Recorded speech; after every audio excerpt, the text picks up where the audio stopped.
L'une des principales raisons pour laquelle l'Afrique ne se développe pas, c'est parce que travailler avec les Africains, c'est une véritable torture. Travailler avec les Africains s'assimile à se faire du mal à soi-même tous les jours. Travailler avec les Africains, c'est un peu comme être un masochiste, c'est-à-dire qu'on aime la douleur. Et chaque jour, on pratique de l'acupuncture parce qu'on reçoit des couteaux dans le dos et ça devient comme une sorte de thérapie. Lorsque j'étais jeune, je discutais toujours avec mon père. Et je lui posais la question qui est celle de savoir pourquoi les Africains sont pauvres. Pourquoi nous, Africains, nous sommes si pauvres alors que nous avons tout. C'est ce qu'on répète à longueur de journée. Les Africains ont les matières premières. Les Africains ont le gaz, le pétrole. Les Africains ont la terre, ont l'eau. Mais pourquoi est-ce qu'on ne se développe pas? Pourquoi est-ce qu'on ne réussit pas à réaliser des choses exceptionnelles? C'est parce que travailler avec les Africains, c'est une véritable torture. C'est clair qu'il existe beaucoup de facteurs qui expliquent cela, notamment l'école, dans un premier temps, qui nous a appris qu'on doit travailler comme ça. Du coup, chacun estime que c'est lui le plus grand, c'est lui le plus fort, et se mettre avec les autres, ce n'est pas nécessaire. Dès qu'on a une situation sociale et économique acceptable, on estime que les autres ne servent à rien. Donc l'école a beaucoup contribué à ce qu'on ne puisse pas travailler ensemble. Et l'école a aussi contribué à ce qu'on puisse considérer l'autre comme un danger. Et ça, c'est bien sûr de manière subliminale. Ça a été amplifié par les médias qui ont fait en sorte qu'on se dise que non, moi je suis un Africain, mais un Africain différent des autres. Parce que je suis Camerounais, l'autre est Béninois. Nous ne sommes pas les mêmes. Encore que même quand on est Camerounais, moi je suis Bamileke, l'autre il est Bassa. Non, nous ne sommes pas les mêmes. Donc du coup, cette fraction a poussé à ce qu'on se dise qu'on ne peut travailler avec les autres parce que nous sommes différents. Nous n'avons pas la même culture, nous n'avons pas les mêmes langues, ainsi de suite. Et lorsque je grandissais, je me rendais compte que en Afrique, la plupart des gens travaillent seuls. La preuve, c'est un mérite en Afrique lorsque tu as ton business sous fonds propres. C'est tellement grave au point où les gens se vantent d'avoir des business sous fonds propres. Ça veut dire que quand quelqu'un ouvre sa boutique, il aime te dire que ma boutique que tu vois ici, c'est sous fonds propres. Pour lui, c'est une fierté. Il est content de dire que j'ai fait ça seul. J'ai bâti ça seul. Tu vois mon immeuble ici, c'est sous fonds propres. Je n'ai pas emprunté de l'argent à la banque. Je n'ai pas pris un crédit chez quelqu'un. Je n'ai pas de partenaire ou d'actionnaire dans mon projet. Je suis seul. C'est arrivé à ce point.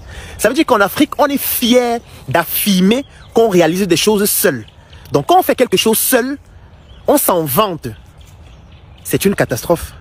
C'est une véritable catastrophe. Ça veut dire qu'on est en train au quotidien de faire comprendre aux Africains que travailler seul, réussir à faire des choses seul, c'est ça qui est le plus important. C'est ça qui est le plus valorisant. Lorsque quelqu'un fait son projet tout seul, il est content et il le chante à longueur de journée. Je l'ai fait seul. Je n'ai pas de crédit à la banque. Je n'ai pas de dette. Je n'ai pas d'actionnaire. Lorsqu'un père réalise une œuvre architecturale, un immeuble, un hôtel tout seul, il s'en vante tous les jours.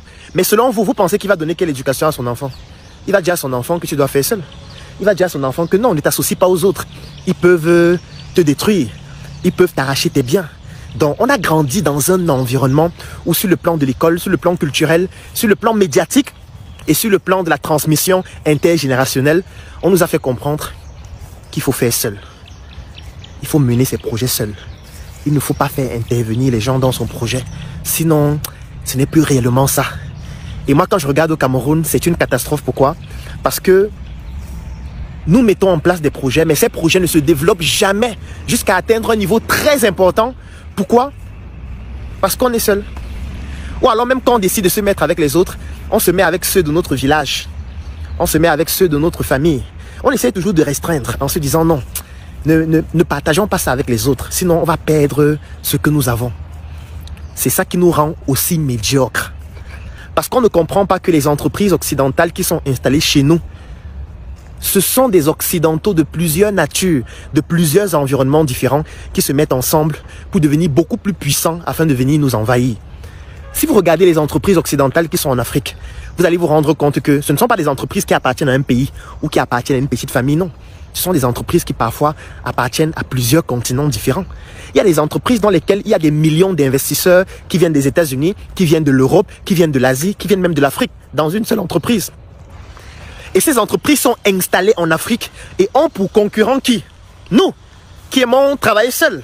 ou en famille. C'est pour ça qu'on est toujours battu. Sur le plan technologique, on est battu parce qu'on veut être seul. Lorsqu'un Africain a une petite connaissance dans un domaine, il garde cela pour lui seul. Oui, je peux comprendre que peut-être tu vas avoir un brevet. Si c'est le cas, va déposer un brevet. Protège ta connaissance.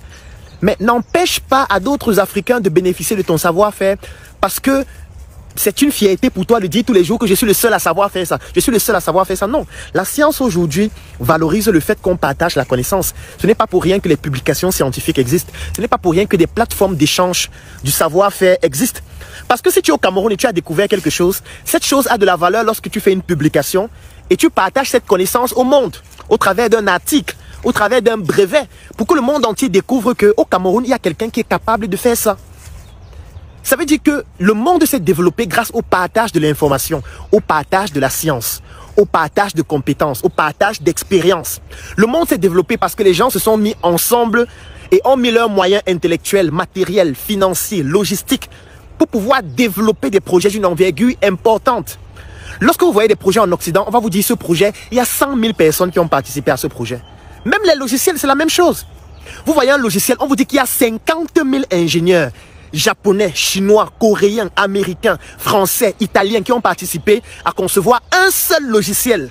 Sans compter le fait qu'il y a des millions d'investisseurs qui ont mis de l'argent pour pouvoir faire ce logiciel-là.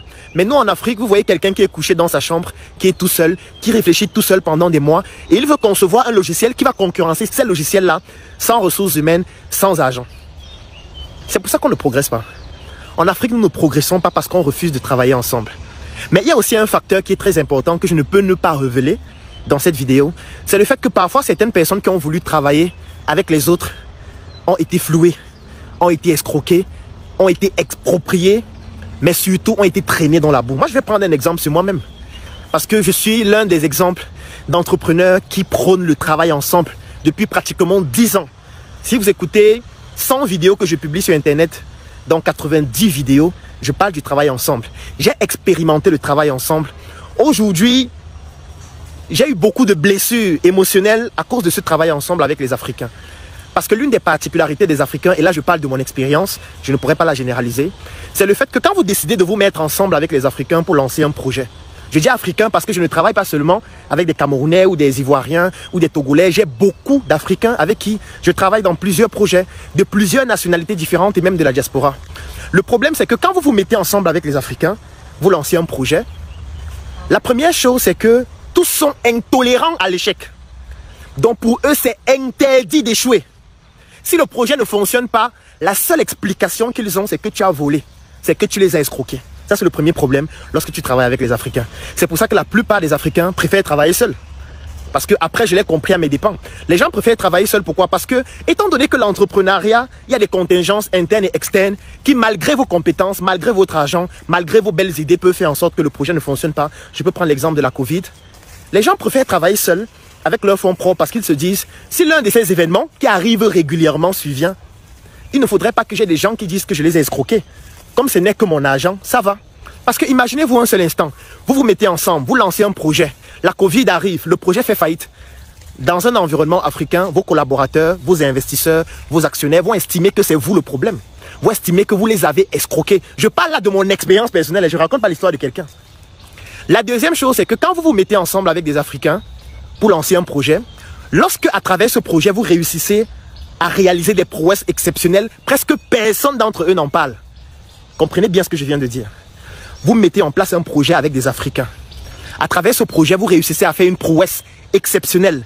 Les personnes avec qui vous êtes en train de faire ce projet, qui ont investi de l'argent, n'en parlent pas.